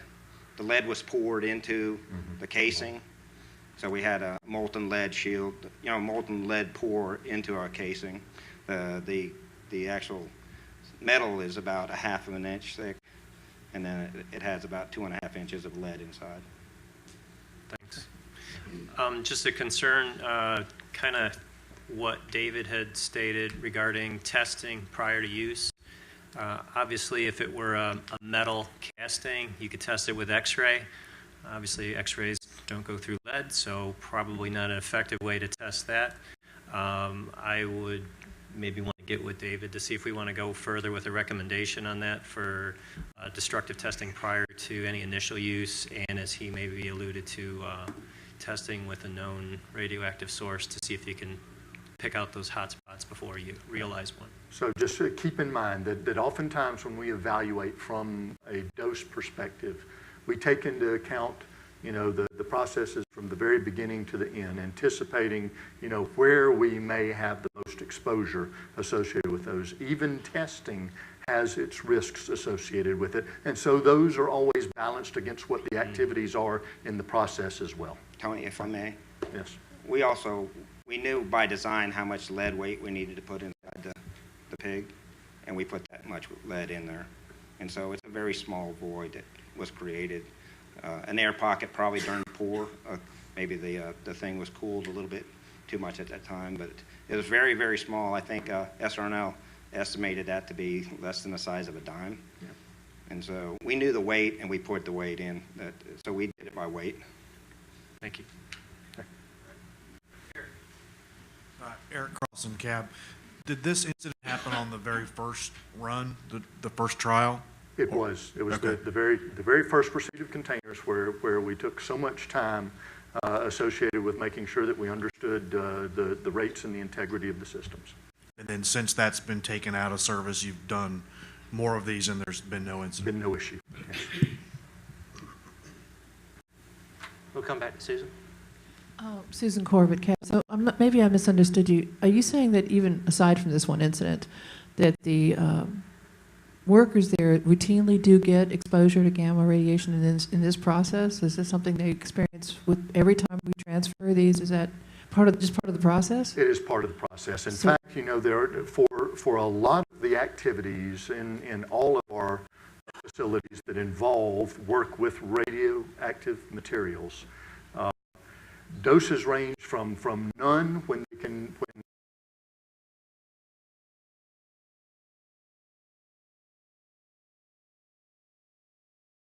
that for each of the activities over the course of a year, still considerably less than what any person gets in any year from natural background. Well, I don't want to get into that argument here, but I don't adhere to that philosophy. But so you're telling me that, so do you switch out the workers, or do they accumulate so much and you have to change personnel around this activity because they've reached their limit of dosing? So as Billy pointed out, yep, we do rotate as part of the process with this. The workers take on different activities depending on where the higher dose rates may be, so that we don't have individuals that are constantly, for example, performing the work for the highest dose rate portion of the job and accumulating more dose. But all of those folks are held to within the limits that we establish on site for radiological workers that are well within those and below those established by the department. And where can we find those dose limits? Are they on your website? Where could we find that? So for the department, you can find those in its radiological control manual. And are they the same as would be for the public, or are they higher than would be for the public? Oh, they're higher than what would be for the public, for a radiological worker, yes. Okay, thank you. Okay. Gil? Tony, it's Gil Allen with CAB. I appreciate it. I've been listening, and I don't understand all the science stuff as well as you do or a lot of people, but I hear you, and I hear this is a win, so thank you. Yeah. I mean, we had an issue last year or over a year where we had a shutdown involved, where a mistake or whatever, and y'all handled it through procedure, from what I understand, and did a great job. So thank you, and I see what y'all did as a win. Thank you, Gil. Anything else from the CAB members? Gentlemen, thank you very much. Thanks.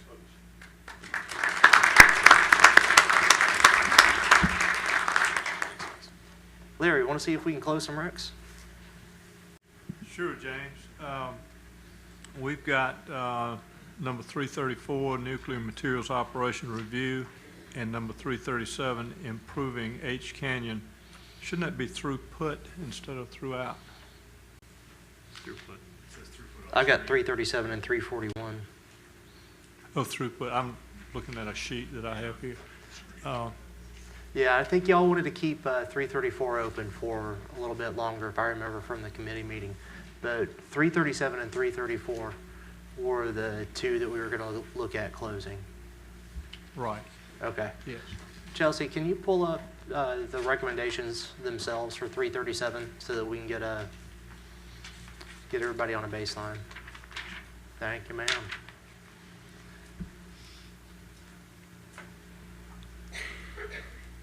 Yeah, just go ahead. Keep on scrolling down all the way to the... There we go. Just as a reminder. Analyze the full process from the safety basis through processing. Everyone remember this one? Yeah. So do we have any questions or comments about 337? How do you feel about it? The committee's recommending that we close this one. No comments?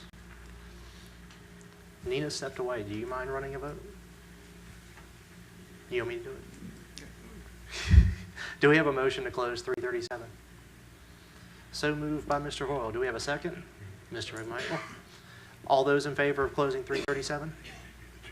1, 2, 3, 4, 5, 6, 7, 8, 9, 10, 11, 12, 13, 14, 15, 16, 17, 18 in favor. Any opposed?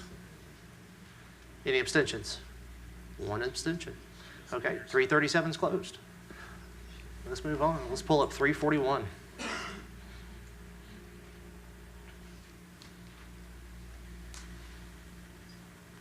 So this was the process all aluminum clad SNF as soon as possible. Recommending that DOE accelerate the plans and decisions to process its entire inventory. Are there any questions, comments, concerns about the committee's recommendation to close 341? Going once, going twice. Do we have a motion to close? So moved by Mr. Hoyle. Any seconds? Mr. McMichael. All those in favor?